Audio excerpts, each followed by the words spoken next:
नाही मॅडम, हा ऐकायला येतंय म्हणजे चालू आहे. ओके ओके सर, ठीक आहे चालेल. आपण क्लास सुरू करूया मुलांना. हो मॅडम. क्लास सुरू करूया. ओके अच्छा, मला सांगा तुम्ही आता कितवीला आहात? 9वीला आहात बरोबर? तुम्ही सगळे 9वीचे विद्यार्थी आहात? ठीक आहे. अच्छा, आणि आता पुढच्या वर्षी 10वी येणार तुमची, है ना? आणि 10वी नंतर मग तुम्हाला कॉलेजला जायला लागेल. कॉलेजला जाल, कॉलेज नंतर तुम्ही एखादी तुम्हाला चांगली नोकरी मिळेल किंवा तुम्ही स्वतःचा व्यवसाय बिझनेस चालू कराल, है ना? मग मला सांगा,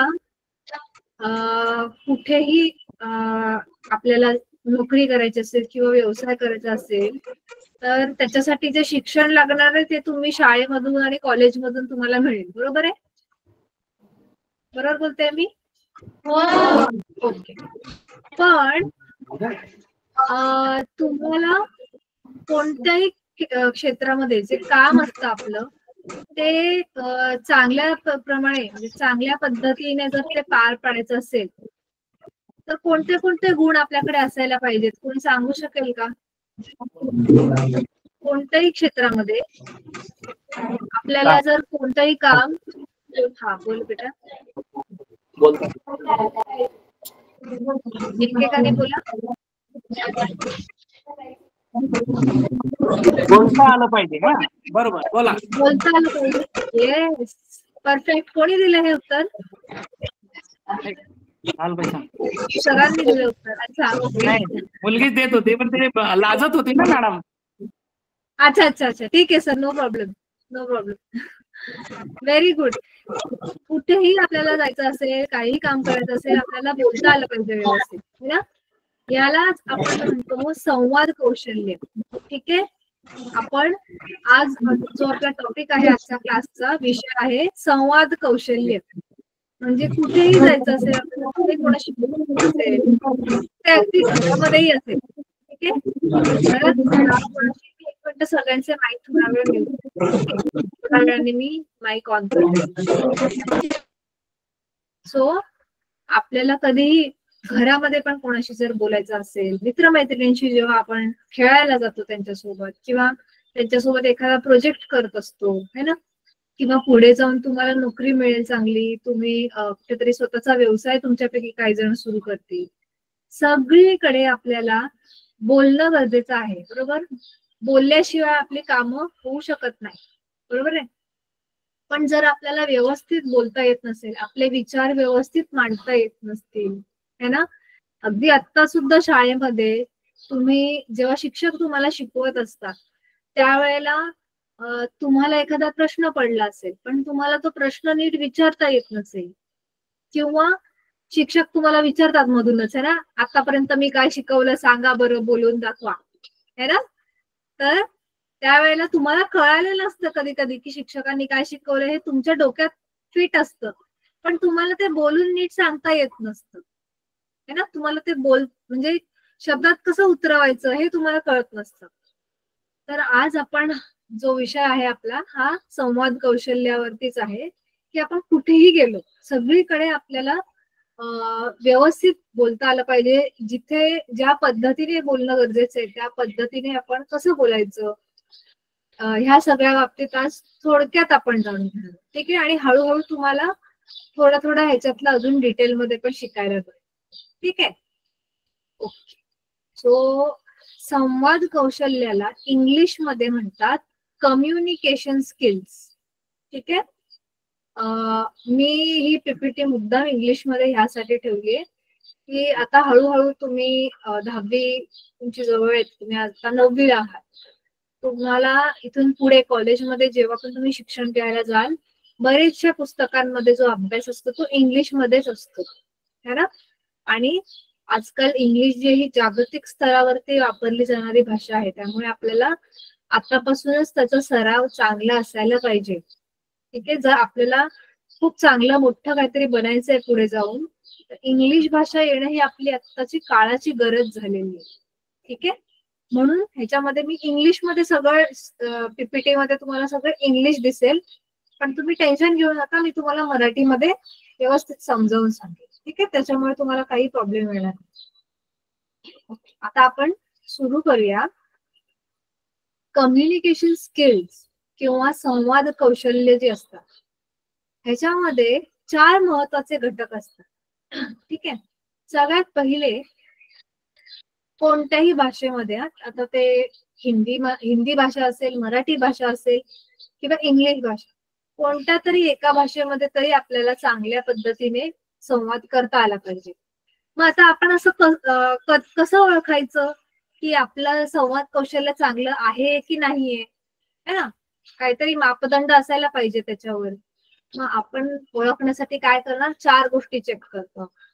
पहिले आपल्याला ती भाषा वाचता येते का, त्या भाषेमध्ये जर काही लिहिलेलं असेल पुस्तकात तर आपण ते वाचू शकतो का, हे पहिले चेक करायचं. त्याच्यानंतर आपल्याला त्या भाषेमध्ये लिहिता आलं पाहिजे. ठीक आहे, लिहिता आलं पाहिजे म्हणजे असं नाही की बघून लिहायचंय, स्वतःच्या डोक्याने स्वतःच्या मनाने आपल्याला लिहिता आलं पाहिजे त्या भाषेत. जसं आपण मराठीमध्ये आता मी तुम्हाला जर सांगितलं की एखादा निबंध लिहा एखाद्या विषयावर, तर तुम्ही आरामात लिहू शकता मराठीमध्ये, हे की नाही? पण हेच जर मी तुम्हाला हिंदीमध्ये किंवा इंग्लिशमध्ये सांगितलं तर तुम्हाला थोडासा त्याच्यात विचार करायला लागेल, तुम्हाला वेळ लागेल थोडासा, है की नाही? याचा अर्थ काय आहे की आपलं मराठीमध्ये लिखाणाचं कौशल्य चांगलं आहे, बरोबर? ओके, सो 2 गोष्टी झाल्या आतापर्यंत. एक तर आपल्याला त्या भाषेमध्ये नीट वाचता आलं पाहिजे, आपल्याला नीट लिहिता आलं पाहिजे, त्या भाषेमध्ये आपल्याला बोलता आलं पाहिजे, आणि जेव्हा कोणी आपल्याशी बोलायला येत असेल, बोलत असेल त्या भाषेमध्ये, आपल्याला ते समजलं पाहिजे. या 4 गोष्टी जेव्हा एका कोणत्याही एका भाषेच्या बाबतीत आपल्याला जमत असतील तर आपण असं म्हणू शकतो की आपल्याला त्या भाषेचं चांगलं संवाद कौशल्य येतं. म्हणजे जर मी असं म्हणत असेल की मला मराठीमध्ये बोलता येतं, मराठी मला वाचता येते, लिहिता येते, आणि मी माझ्याशी कोणी मराठीत जरी बोलायला आलं तरी मी समजू शकते, मला कळू शकतं काय बोलतात. तर ह्या 4ही गोष्टी जर मला मराठीच्या बाबतीत येत असतील तर मी असं म्हणेन की माझं मराठीमध्ये कम्युनिकेशन स्किल चांगलं आहे. ठीक आहे, तर हे झालं एका भाषेचं. पण जर आपल्याला एकापेक्षा जास्त भाषा येत असतील तर काय म्हणणार त्याला? एक असतं की एखाद्या व्यक्तीला एकच भाषा येते. ठीक आहे, त्याच्यानंतर काही लोक असतात ज्यांना 2 भाषा येत असतात, त्यांना हिंदी पण येते, मराठी पण येते उदाहरणार्थ, त्याला आपण म्हणतो बायलिंग्वल. ठीक आहे, आणि काही लोक असतात ज्यांना 2 पेक्षा पण जास्त भाषा येतात, 3, 4, 5 भाषा काही काही लोकांना येतात. त्याला म्हणतात मल्टीलिंग्वल. मल्टीलिंग्वल म्हणजे ज्याला खूप साऱ्या भाषा येत असतात, ज्या व्यक्तीला 2 पेक्षाही जास्त भाषा येतात त्या माणसाला मल्टीलिंग्वल म्हणू शकतो. ठीक आहे, आता ह्याचा फायदा काय आहे, का बरं उगीच जास्त भाषा शिकायच्या आहेत आपल्याला, है ना? मला तुमच्यापैकी कोणी सांगेल का की आपल्याला जर 1 पेक्षा जास्त किंवा 2 पेक्षा जास्त भाषा येत असतील तर काय फायदा होईल आपल्याला? मी माईक ऑन केले तुमचे, आता तुम्ही माईक अनम्यूट करून बोला. काय होईल जर आपल्याला एकापेक्षा जास्त भाषा येत असेल तर? सॉरी, 2 पेक्षा. आता आवाज आला काय म्हणालात, परत बोलाल का सर?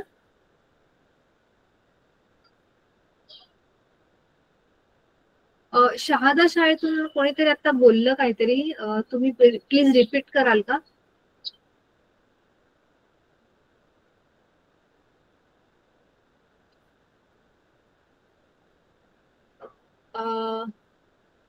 सर तुमचा माईक म्यूट आहे, माईक ऑन करा. माईक हा आता झाला मॅडम, येतोय? हो, आता आवाज येतोय, बोला सर. आमची विद्यार्थिनी सांगते. येस सर, बोल. संवाद साधून बोलता येईल असं, जास्तीत जास्त लोकांशी बोलता येईल असं. व्हेरी गुड, शाबास. तुझं नाव काय बेटा? Lalbai Santosh Barela. Okay, very good बेटा. एकदम बरोबर उत्तर दिलं तिने की आपल्याला जर 2 पेक्षा जास्त भाषा येत असतील तर आपण जास्त लोकांशी बोलू शकतो, है ना. जर आपल्याला फक्त मराठी भाषा येत असेल तर आपण फक्त आपल्या राज्यातल्या महाराष्ट्रातल्याच लोकांशी बोलू शकतो, किंवा महाराष्ट्राच्या बाहेर कोणाला मराठी येत असेल तर त्याच्याशी बोलू शकतो, है ना. नाहीतर नाही बोलता येणार. मग आपल्याला मराठी सोबत हिंदी पण येत असेल तर काय होईल, आपण भारतभरामध्ये कोणाशी बोलू शकतो, है ना. संपूर्ण भारत देशामध्ये इंग्रजी जवळजवळ सगळ्यांशी बोलू शकतो, ज्यांना ज्यांना हिंदी समजते, बरोबर. आणि जर आपल्याला इंग्लिश पण येत असेल तर काय फायदा होईल, आपण जागतिक स्तरावरती बोलू शकतो कोणाशी, कारण इंग्लिश ही जवळजवळ प्रत्येक देशातच बोलली जाते. अशी क्वचितच काही देश असतील जिथे इंग्लिश नाही बोलली जाते, ठीक आहे.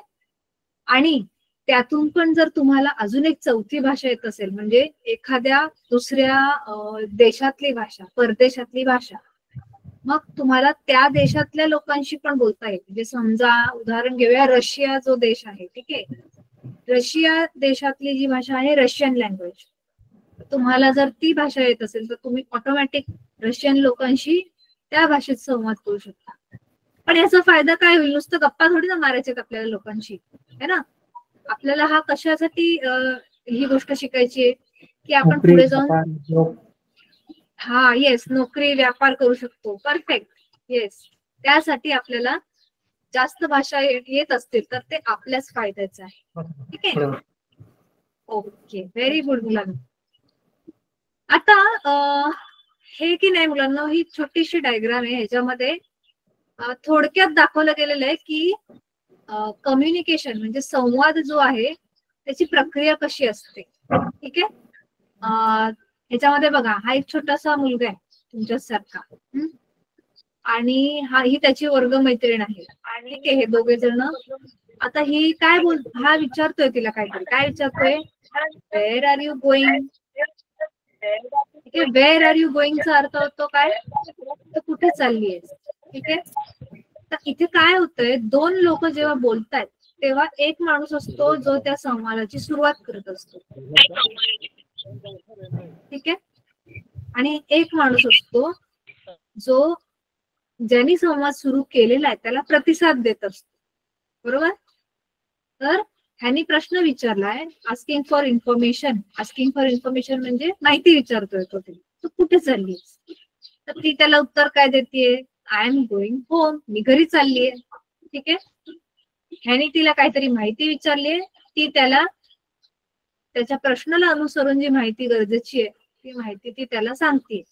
आणि मग काय होतं, तिने जे उत्तर दिले ते उत्तर त्याच्यापर्यंत पोहोचवलं जेव्हा जातं तेव्हा आपण म्हणतो की कम्युनिकेशनची प्रोसेस पूर्ण झाली, ठीक आहे. जेव्हा संवाद सुरू करणाऱ्या माणसाचा प्रश्न किंवा त्याची माहिती समोरच्यापर्यंत पोहोचते आणि समोरचा माणूस पण त्याला प्रत्युत्तर देतो, ते प्रत्युत्तर संवाद सुरू करणाऱ्यापर्यंत जेव्हा पोहोचतो तेव्हा आपण म्हणतो की कम्युनिकेशनची प्रोसेस पूर्ण झाली, ठीक आहे. ह्याला आपण डिटेलमध्ये अजून बघणार आहोत व्यवस्थित, ठीक आहे. आता तुर्तास तुम्ही फक्त एवढं समजून घ्या की कोणताही संवाद जेव्हा सुरू होतो तेव्हा एक माणूस असतो जो संवाद सुरू करतो आणि दुसरा असतो जो त्याला प्रतिसाद देत असतो, ठीक आहे. ओके, आता कम्युनिकेशन ही जी प्रोसेस आहे, संवाद जे आपण करत असतो ते का महत्वाचं आहे हे आपण मगाशी थोडक्यात बघितलं. आपल्याला संवाद करता येत असेल चांगलं तर आपण कुठेही चांगलं बोलू शकतो, आपल्या नोकरीच्या क्षेत्रात आपण व्यवस्थित बोलू शकतो, आपली कामं नीट होऊ शकतात, है ना. तर ही झाली म्हणजे ढोबळ मनाने जर बघितलं तर हे बरोबर आहे उत्तर, हे चुकीचं काही नाही. पण एकदम चोख ह्याचं जर उत्तर बघायचं असेल तर कम्युनिकेशन येणं का गरजेचं आहे ह्याची 3 उत्तर आहेत, ठीक आहे. 3 मुद्दे आहेत. तर त्याच्यातलं पहिलं आहे इन्फॉर्म. जर आपला संवाद चांगला असेल तर काय करू शकतो आपण कोणतीही माहिती लोकांपर्यंत व्यवस्थित पोहोचवू शकतो, ठीक आहे. एखादा असा माणूस असेल ज्याचं संवाद कौशल्य चांगलं नाही, ठीक आहे, आणि त्याला खूप महत्वाची माहिती मिळालेली आहे पण तो ती लोकांपर्यंत पोहोचवू शकत नाहीये कारण त्याचं संवाद कौशल्य चांगलं, ठीक आहे. आणि दुसरीकडे एक माणूस आहे ज्याचं संवाद कौशल्य खूप चांगलं आहे, तर त्याच्याकडे जेव्हा पण एखादी चांगली माहिती त्याला मिळेल तर तो अगदी व्यवस्थितपणे लोकांपर्यंत किंवा कोणालाही ज्याला कोणाला ती माहिती पोहोचवायची आहे तो व्यवस्थितपणे बोलून किंवा लिहून ती व्यक्त करू शकतो. ठीक आहे. हा पहिला महत्वाचा मुद्दा आहे. ठीक आहे. त्याच्यानंतर दुसरा आहे इन्फ्लुएन्स. इन्फ्लुएन्स शब्दाचा अर्थ होतो प्रभाव टाकणे. ठीक आहे. प्रभाव टाकणे याचं उदाहरण जर आपण बघायचं झालं तर आपण बघतो की खूप सारे लोक जी भाषणं देतात, ठीक आहे, काही लोक भाषण देण्यामध्ये खूप प्रवीण असतात, खूप एक्सपर्ट असतात, तर त्यांचं जे भाषण आहे त्याच्याने प्रभाव पडतो लोकांवर, है ना. तर ते कशाने होतं? कारण की चांगलं कम्युनिकेशन स्किल आहे त्याच्याकडे. ठीक आहे. म्हणजे जर आपल्याला लोकांवरती, समाजावरती विशेष करून एखाद्या चांगल्या गोष्टीचा प्रभाव पाडायचा असेल, चांगल्या दिशेला जर समाजाला घेऊन जायचं असेल तर त्याच्यासाठी पण कम्युनिकेशन महत्वाचं आहे. ठीक आहे. ह्याचं एक खूप सुंदर उदाहरण आहे मुलांनो. मला सांगा, आपण इतिहासामध्ये आपल्या भारताचा जो इतिहास आहे, ठीक आहे, तुम्हाला शिकवलं जाते शाळेमध्ये, तर त्याच्यामध्ये आपण बघतो की खूप सारे स्वतंत्रता सेनानी होते ज्यांनी ब्रिटिशांच्या विरोधात लढा दिला होता. बरोबर, हे सगळ्यांना माहितीये. येस, ब्रिटिशांचं राज्य होतं आपल्या देशावरती आणि त्यांना ह्या देशातून घालवण्यासाठी खूप लोकांनी लढा दिला. त्याच्यातल्या काही लोकांची नावं तुम्ही सांगू शकता का? तुम्हाला इतिहासाच्या धड्यात पण बरेचदा शिकवलं गेलेलं आहे आणि असं पण आपल्याला नावं माहितीच असतात जरी शिकवलं असलं नसलं तरी. मला 2-3 लोकांची नावं सांगा बरं ज्यांनी खूप निष्ठेने लढा दिला स्वातंत्र्याचा. महात्मा गांधी, डॉक्टर बाबासाहेब आंबेडकर, सावित्रीबाई फुले, अजित कुमार, बरोबर. हा, सुभाष चंद्र बोस. शाबास, व्हेरी गुड, खूप छान उत्तर दिलीत मुलांना. पंडित जवाहरलाल नेहरू. परफेक्ट. आता ही जी सगळी नावं आपण ऐकली, ठीक आहे, सावित्रीबाई फुले, पंडित जवाहरलाल नेहरू, सुभाषचंद्र बोस. आता मला सांगा मुलांना, हे जे सगळे व्यक्ती होते हे एकटे लढले का? हे एकटेच भांडत होते, म्हणजे एकटेच लढा देत होते का ब्रिटिशांना?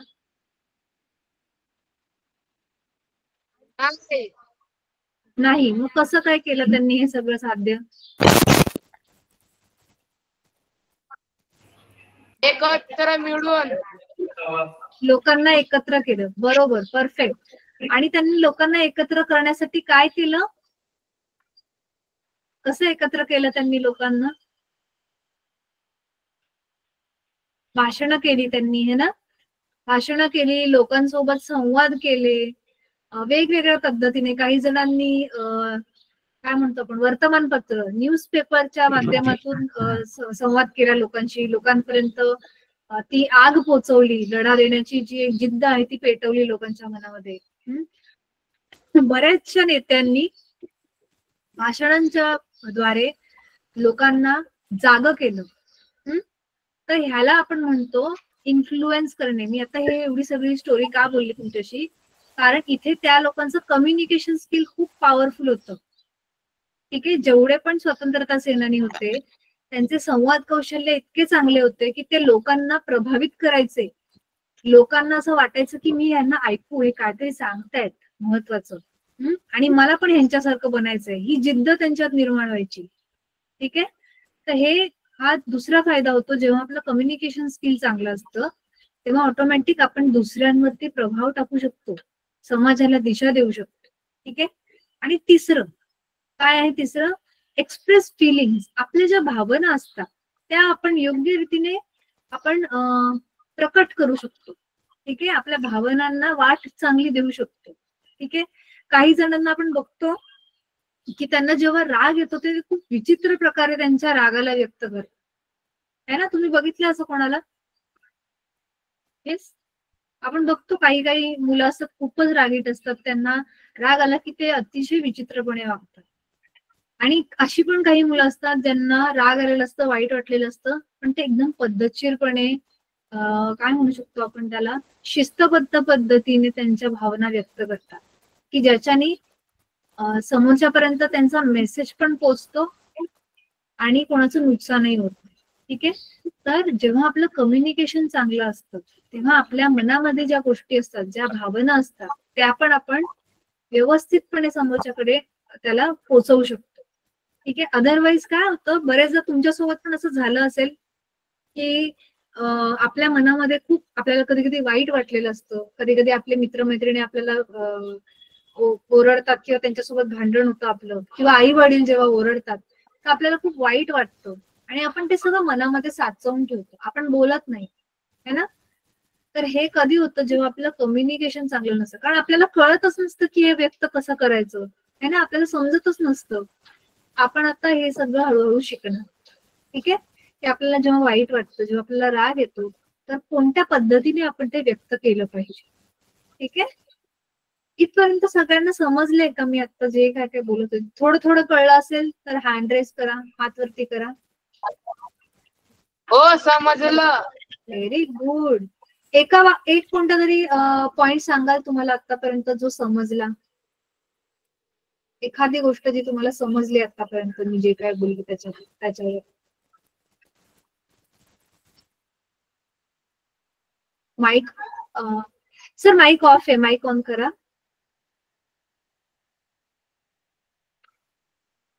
माईक ऑन करा सर. हा बोला, येत असेल तर. बेटा थोडं मोठ्याने बोल किंवा जवळ ये, माईक मोबाईलच्या जवळ ये थोडीशी. आपलं मत मांडता येतं आपल्याला आपलं मत मांडता येतं असं म्हणायचंय तिला. Okay, very good. आपलं मत मांडता येतं आणि अजून काही सांग. विचारांची देवाणघेवाण सांग. Hello ma'am. हा येस बेटा बोल. मुलं बुजरे संवाद कसा राहायला पाहिजे, आपल्याला मोठ्या लोकांशी बोलता यायला पाहिजे, आपलं त्याचं कम्युनिकेशन राहायला पाहिजे, माणूस बोलतोय मलाही स्ट्रॉंग कम्युनिकेशन राहायला पाहिजे. आपलं जे मोठे लोक आहे आपण त्यांच्या बोलतात ते आपल्याला यायला त्याचे पॉइंट आहे, इफेक्टिव्ह स्पीकर, इफेक्टिव्ह आवाज नाही बरोबर, कंपोनेंट्स, की कंपोनेंट्स अँड ऍडव्हान्टेज हे पॉइंट्स आहे. Okay, very good. आता तुम्ही शिक्षक बोलत होते की विद्यार्थी बोलत होते? मी विद्यार्थी बोलत आहे मॅम. अच्छा, दापूर शाळेतून? Government school. शाळेचं नाव सांग बेटा. James Nandurbar government English medium Ashram school Nandurbar. Okay, very good बेटा. तुझं नाव काय आहे? याच्यामध्ये ऍड झालेलं सुजल असावे. व्हेरी गुड बेटा, खूप छान सांगितलंस तू आणि खूप सारे पॉइंट तू छान टिपलेस. Very good. सगळ्यांनी क्लॅप करा. बोलताना व्हेरी गुड. आणि सर तुमच्या इथून पण आता ज्या विद्यार्थिनीने उत्तर दिलं तिचं नाव काय आहे? आमच्या का? हा सर, हो. लालबाई संतोष बारेला, डोंगर कठोरा. Lalbai, very good. आणि शाळेचं नाव? डोंगर कठोरा शासकीय आश्रम शाळा यावल. Very good. डोंगर कठोरा शाळा आणि गेमास शाळा, व्हेरी गुड. या दोन्ही शाळेमध्ये विद्यार्थी ऍक्टिव्ह दिसतात. शाबास. मला हे खूप चांगलं वाटतंय बघून मुलांना की तुम्ही ऍक्टिव्हली पार्टिसिपेट करताय, कारण हा क्लासच आपला कम्युनिकेशन स्किल्स आहे. ह्याच्यातच जर आपण बोललो नाही तर काय फायदा आहे की नाही. हे नुसतं नाहीतर आपण काय म्हणतो थेअरी वाचल्यासारखं आहे. हा, तुम्हाला प्रॅक्टिकली पण तो कॉन्फिडन्स डेव्हलप करायचा आहे स्वतःमध्ये, की कोणासोबतही तुम्हाला 2 वाक्य तरी बोलायची असतील तरी ती बेधडकपणे बोलता आली पाहिजे. ठीक आहे. जी काही आपल्याकडे माहिती आहे ती कॉन्फिडेंटली समोरच्याला सांगता आली पाहिजे. ठीक आहे. Very good. खूप छान प्रोग्रेस करताय तुम्ही. ओके, आता आपण पुढे जाऊया. ओके, आता पहिले तर हे चित्र बघून घाबरू नका. मला माहितीये हे खूप किचकट दिसते. ठीक आहे. मी तुम्हाला अतिशय सोप्या भाषेत हे समजावून सांग. ठीक आहे. एक उदाहरण पण देते याच्यावर. ठीक आहे. सो ही जी डायग्राम आहे, हे जे चित्र आहे, ह्याच्यामध्ये काय दाखवण्याचा प्रयत्न केलाय की कम्युनिकेशन जे असतं त्याच्यामध्ये 5 घटक असतात. ठीक आहे. कधीही जेव्हा आपण संवाद करत असतो त्याच्यात 5 महत्वाचे घटक असतात आणि ते 5च्या 5 घटक असणं गरजेचं आहे, तरच संवाद सफलपणे पूर्ण झाला असं आपण म्हणू शकतो. ठीक आहे. या 5 पैकी एकही गोष्ट जर नसेल तर संवाद पूर्ण झाला असं आपण नाही म्हणू शकतो. ठीक आहे. आता हे काय आहे पहिले बघून घ्या सगळं. ठीक आहे. आधी तुम्ही लिहून नका घेऊ, आधी ऐका. ठीक आहे. सगळ्यात पहिले संवाद सुरू करण्यासाठी एक व्यक्ती हवा असतो जो त्या संवादाला सुरू करेल. बरोबर. कोणीतरी व्यक्ती हवाय, तो व्यक्ती संवाद सुरू करेल. बरोबर. त्याला आपण नाव दिले सेंडर. सेंडर म्हणजे जो मेसेज पाठवतो. सेंड हा इंग्लिश शब्द आहे. सेंड सेंड म्हणजे पाठवणे. ठीक आहे. जो व्यक्ती संवाद सुरू करणारे, मेसेज पाठवणारे किंवा पत्र पाठवणारे तो झाला सेंडर. हा बोल बेटा, काय म्हणते? रिसिव्हर. बरोबर. काय म्हणते सर ती? ऐकणारी व्यक्ती रिसिव्हर. रिसिव्ह. परफेक्ट. येस. ऐकणारी व्यक्ती रिसिव्हर झाली. परफेक्ट. हे 2 बरोबर ओळखलेस तू. आता जो सेंडर आहे, ज्याला पत्र पाठवायचंय किंवा ज्याला मेसेज पाठवायचंय, तो त्याचा मेसेज मजकूर तयार करतो. जर लेखी स्वरूपात असेल तर त्याचं पत्र असेल, बोलून असेल तर जे काही शब्द त्याच्या तोंडातून निघतील ते. ठीक आहे. तर त्याला जो काही मेसेज पोचवायचा आहे तो दुसरा घटक आहे कम्युनिकेशनचा. ठीक आहे. त्याच्यानंतर तिसरा आहे चॅनल. चॅनल म्हणजे जे माध्यम, ज्या माध्यमातून तो मेसेज पोहोचणार आहे समोरच्याकडे. ठीक आहे. तो आहे तिसरा घटक. चौथा घटक आहे रिसिव्हर, जो आता आपल्याला लालबाईंनी सांगितलं. परफेक्ट. ठीक आहे. रिसिव्हर झाला चौथा घटक. आणि 5वा घटक आहे जो मेसेज, जो संवाद सुरू ज्यांनी केलेला आहे त्याला जे प्रत्युत्तर दिलं जातं, जो रिप्लाय देतो आपण, त्याला तो झाला 5वा घटक.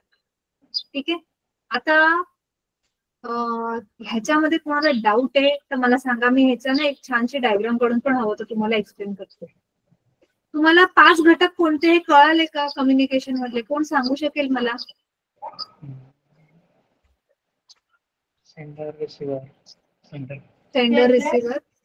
अजून माध्यम. माध्यम. बरोबर. हा.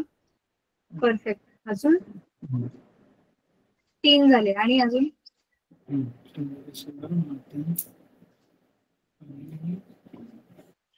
मेसेज, जो मेसेज पाठवायचा आहे ना, आणि त्या मेसेजचं जे प्रत्युत्तर जाणार आहे.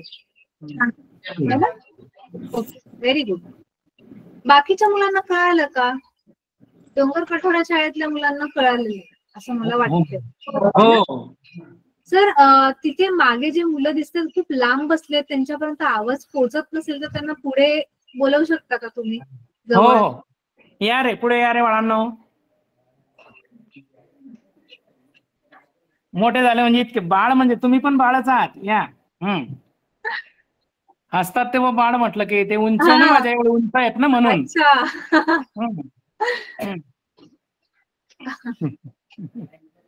ओके. आता मला डोंगर कठोरा शाळेतून उत्तर आलेलं आहे.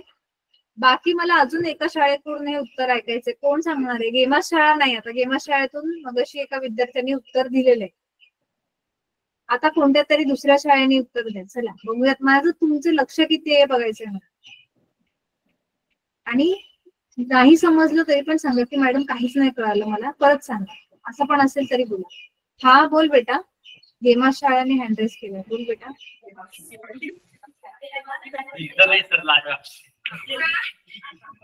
काय बेटा?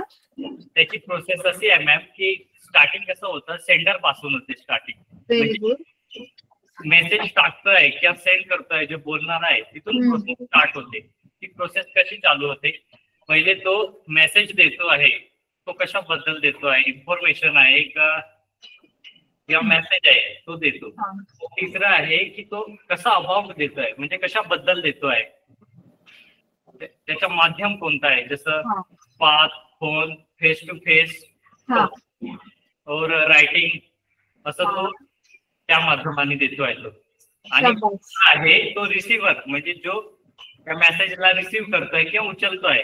शाबास. 5वा आहे की तो रिसिव्हर त्याला रिप्लाय देईल. हा, ही प्रोसेस आहे. Very good. तुझं नाव मी विसरली. प्रथमेश ना तुझं नाव? सुजल. काय? सुजल.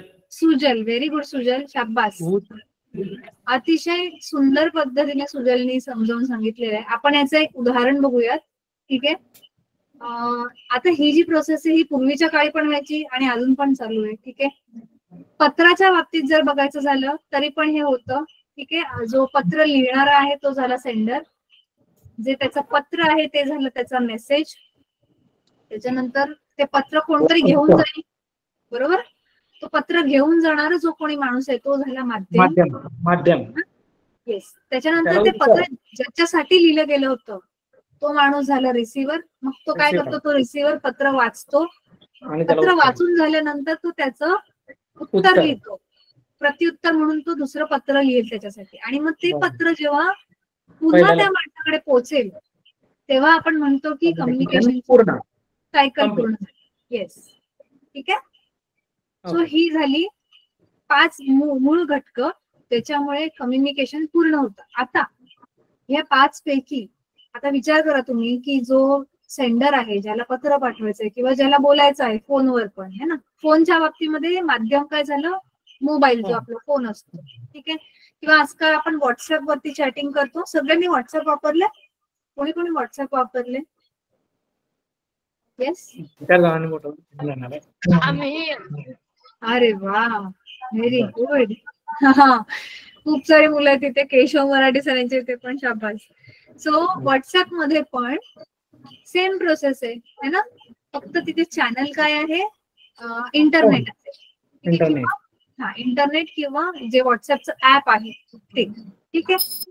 आता तुम्ही विचार करा की ह्याच्यातून एक पण जर घटक नसेल, जो सेंडर आहे समजा ज्याला पत्र पाठवायचं त्यांनी पत्रच नाही लिहिलं तर कम्युनिकेशन सुरूच नाही होणार. ठीक आहे. किंवा पत्र लिहून झालं पण जो घेऊन जाणारा माणूस आहे तो माणूसच मध्ये कुठेतरी गायब झाला किंवा त्या माणसाने पत्र नेलंच नाही तरी पण कम्युनिकेशन फेल झालं.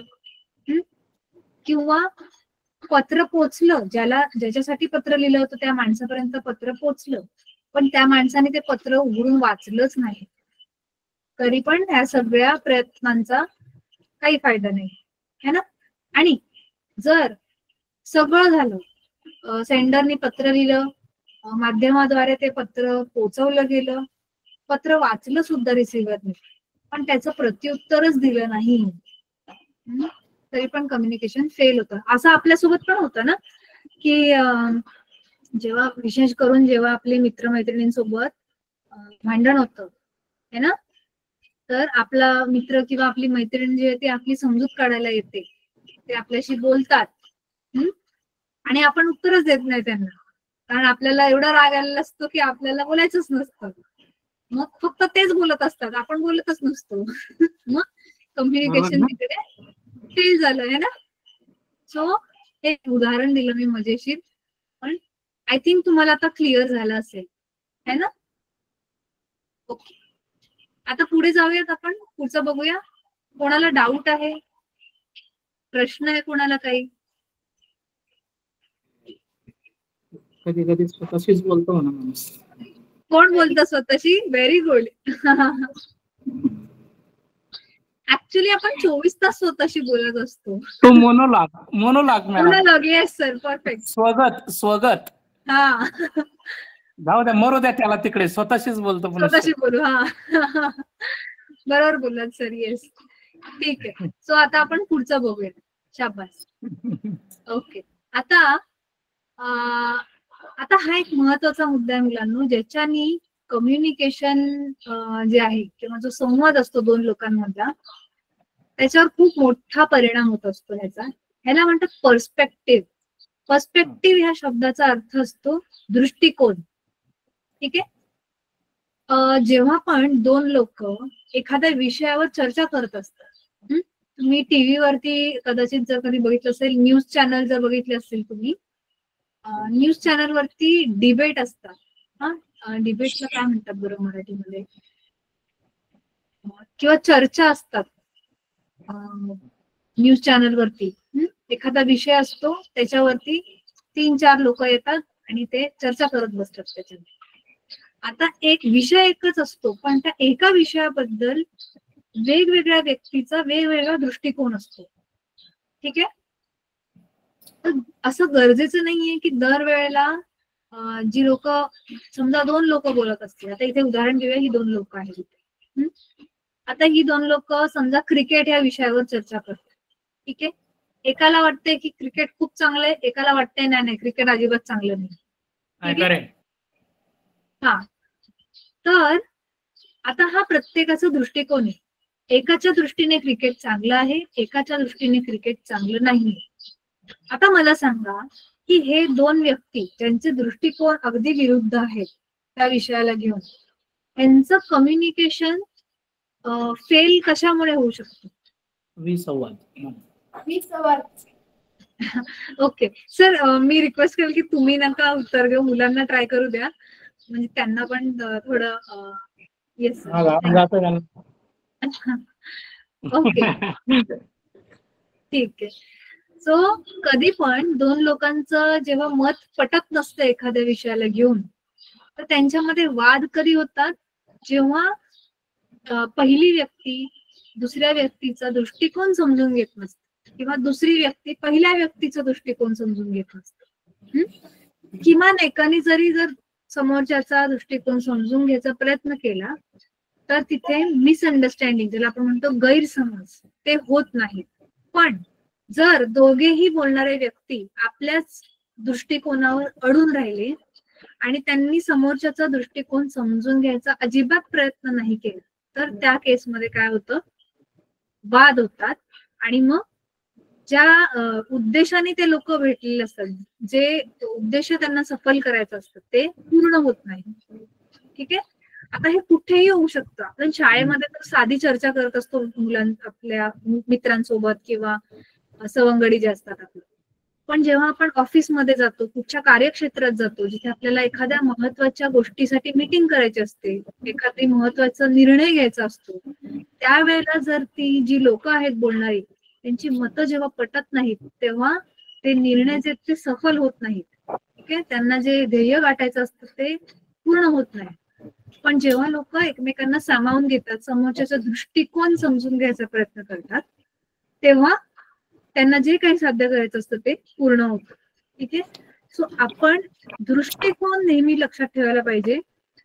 जेव्हा पण आपल्याला असं वाटेल की आपलं कोणासोबत तरी पटत नाहीये, किंवा आपल्या कोणासोबत तरी वाद होतोय, याचा अर्थ आपला दृष्टिकोन त्यांच्यासोबत मॅच नाही होते. त्यांचा दृष्टिकोन वेगळा आहे, आपला दृष्टिकोन वेगळा आहे.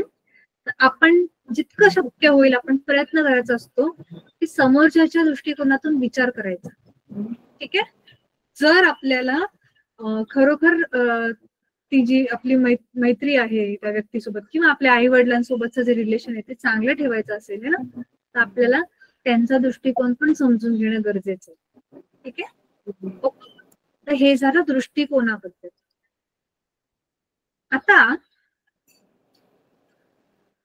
आता हा एक खूप महत्वाचा, थोडं हे मोठं होईल, बट मी ऍटलिस्ट यातला अर्ध तरी आज प्रयत्न करते तुम्हाला शिकवायचं.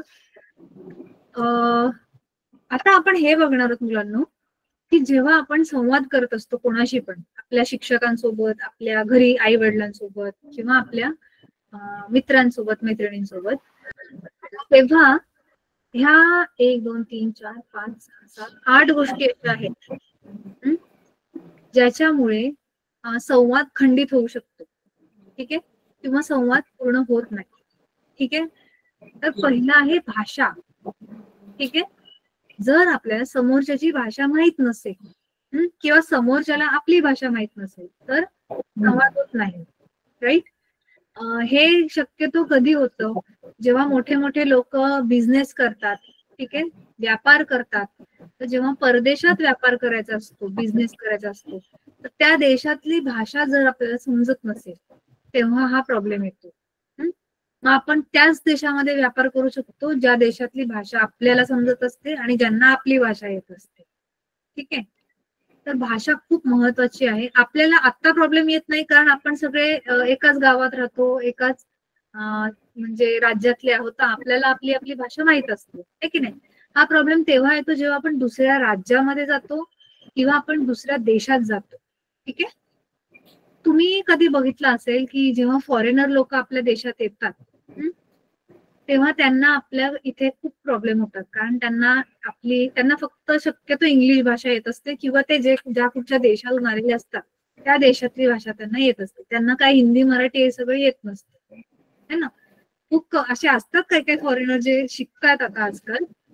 पण जे फॉरेनर असे असतात ज्यांना भारतीय भाषा येत नसतात तर त्यांना प्रत्येक गोष्टीमध्ये खूप प्रॉब्लेम होत असतात. एका जागेवरून दुसऱ्या ठिकाणी जायला, त्याच्यानंतर चौकशी करणं, सगळ्यातच त्यांना प्रॉब्लेम येतो. ठीक आहे. तर पहिलं झालं भाषा. दुसरं आहे व्हिज्युअल परसेप्शन. ठीक आहे. व्हिज्युअल परसेप्शनचा अर्थ असतो की आपण जेव्हा प्रथमदर्शी एखादी गोष्ट बघतो, ठीक आहे, बघता क्षणी आपण एखाद्या गोष्टीबद्दल निष्कर्ष करतो. ओके. जसं की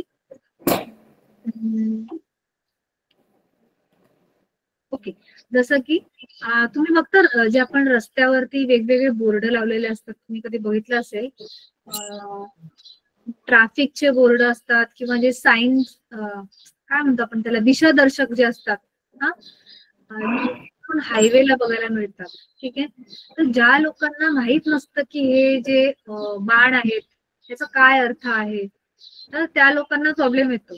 ज्या लोकांना सराव असतो हायवे वरून जाण्याचा, प्रवास करण्याचा, त्यांना त्या सगळ्या सिम्बॉलचा, त्या सिग्नलचा अर्थ माहित असतो की ह्या सिग्नलचा अर्थ हा आहे, है ना. पण ज्या लोकांना माहित नसतं त्या लोकांना प्रॉब्लेम येतो. आता इथे जे सिम्बॉल असतात, समजा एखाद्या रस्त्यावरती असं बाणाची आकृती बनलेली आहे, तर जो व्यक्ती पहिल्यांदा त्या आकृतीला बघेल त्याला असं वाटेल की हा बाण कशाला बनवलाय इथे या रस्त्यावरती, काय अर्थ आहे याचा, है ना. तर त्याच्यामुळे काय होईल, त्याचा आता इथे जे चित्र आहे ह्याच्यामध्ये कोणी बोलत तर नाहीये पण तो बाण असून सुद्धा काहीतरी मेसेज द्यायचा प्रयत्न चाललाय तिथून, है ना. जे रस्त्यावरती वेगवेगळे बोर्ड असतात ज्याच्यामध्ये दिशादर्शक असतात, कधी कधी त्या ठिकाणी मॅप असतो एखाद्या जागेचा, त्याच्यातून पण काहीतरी मेसेजेस देण्याचा प्रयत्न केला जातोय, राईट.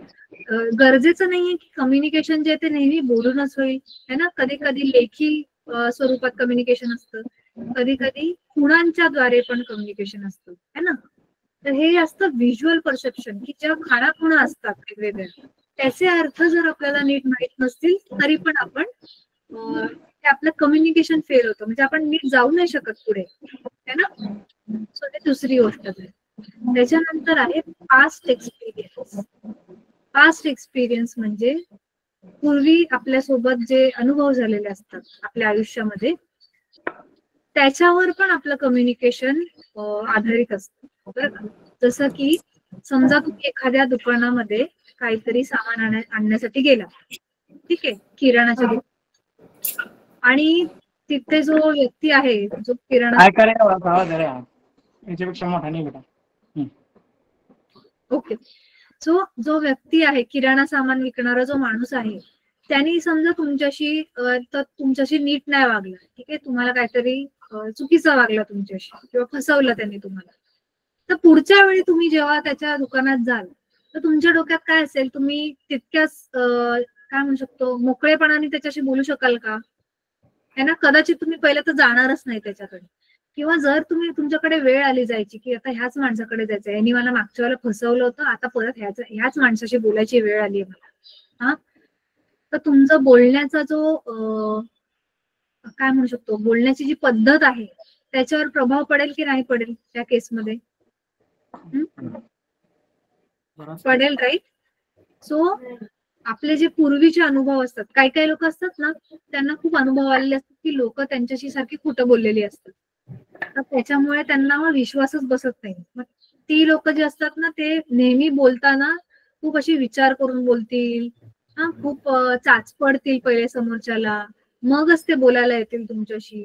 तर जे आपले पूर्वीचे अनुभव असतात, लहानपणापासूनचे जे आपले अनुभव असतात त्याच्याने पण आपलं कम्युनिकेशन प्रभावित होत असतं, ठीक आहे. त्याच्यानंतर आहे चौथं प्रिज्युडाइज. प्रिज्युडाइज या शब्दाचा अर्थ असतो पूर्वग्रह. ठीक आहे. कधी कधी आपण एखाद्या माणसाला बघूनच पूर्वग्रह करतो की हा ना खडूसच माणूस असणार आहे, असाच असेल हा. किंवा काही लोक खूप दिसायला टापटीप असतात तर आपल्याला वाटतं वा हे खूप चांगले असतील, पण ऍक्च्युली ते कसे असतात हे आपल्याला त्यांच्याशी बोलल्यावर कळतं है ना. सो आपण कधी कधी जसं की आता तुमच्यासोबत तुमच्या एजचं जर उदाहरण झालं, तुमच्या वर्गामध्ये समजा एखादा नवीन विद्यार्थी आला आणि तो विद्यार्थी दिसायला एवढा फार सुंदर नसेल समजा, हा तो थोडा सावळा असेल आणि तो दिसायला एवढा खास नसेल, तर तुम्हाला काय वाटेल की हा मुलगा ना काय एवढा खास नाही, एवढं काय हुशार बिचार नाही वाटत आहे, असं तुम्ही पूर्वग्रह बनवाल त्याच्याबद्दल. पण ऍक्च्युली तुम्ही जेव्हा त्याच्याशी बोलायला जाल तेव्हा तुम्हाला कळेल की अरे हा तर खूप हुशार आहे, हा गणितात तर किती हुशार आहे. सो जर आपण पूर्वग्रह पाळून ठेवले एखाद्या व्यक्तीबद्दल की हा वाईटच आहे म्हणजे त्यांच्याशी बोलायच्या आधी, तर त्याच्याने पण आपला जो संवाद आहे तो प्रभावित होत असतो. ठीक आहे. अच्छा, इथपर्यंत थोडं थोडं कळतंय का की मी खूप फास्ट जाते? ज्यांना ज्यांना कळतंय त्यांनी एकदा हँड रेज करा बघू.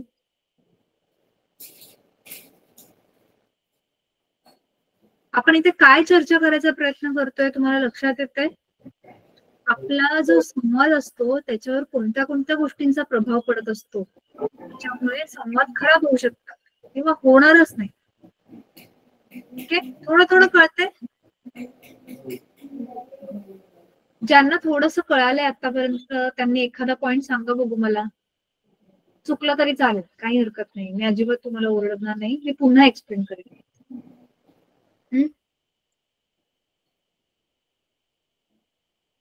येस, सगळ्यांना मराठी कळते व्यवस्थित? कोणाकोणाला मराठी नीट कळते एकदम? मॅडम, हा बोल बेटा. आपण त्या दुकानदारांना फसवला तर आपण तिथे जायला परत घाबरतो. ओके, शाबास, व्हेरी गुड. तू ट्राय केलास त्याच्यासाठी तुझं अभिनंदन आहे. व्हेरी गुड, तू प्रयत्न केलास, शाबास. हा, याचा अर्थ तू आता जे उदाहरण दिलंस हे होतं पूर्वीचे अनुभव. जेव्हा आपले पूर्वीचे अनुभव चांगले नसतात लोकांसोबत तेव्हा आपण त्यांच्याशी बोलायला आपला जो त्यांच्यासोबत जो संवाद असतो त्याच्यावर प्रभाव पडतो. ठीक आहे. अजून कोणाला सांगायचंय काही? तुझं नाव काय बेटा? तू आता उत्तर दिलंस. वजी सुनील बारेला. वजी? हो. व्हेरी गुड वजी, शाबास, व्हेरी गुड. अजून कोण सांगेल तुम्हाला? अच्छा, आजचा जो क्लास झाला, आजच्या क्लासमध्ये तुम्हाला काय काय लक्षात आलं? एखादा पॉइंट, सगळ्यांनी एक एक पॉइंट सांगायचं. प्रत्येक शाळेतून एक एक पॉइंट येतो. मला म्हणजे लक्षात येईल की तुम्हाला कितपत कळतंय. संवादासाठी भाषा येणं गरजेचं आहे ना.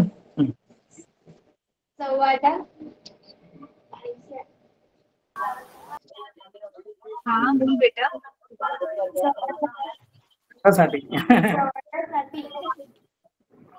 अच्छा, तुला काय कळालं आजच्या सेशन मध्ये? तुला एखादा पॉइंट तुला लक्षात राहिला? भाषा. ओके. मला भाषेवर प्रभुत्व पाहिजे तेव्हा संवाद साधता येतो बा. चांगल्या वाटतं. ओके, ठीक आहे. अजून कोण सांगताय? भाले शाळेतून कोणतरी बोलतंय? येस, बोल बेटा.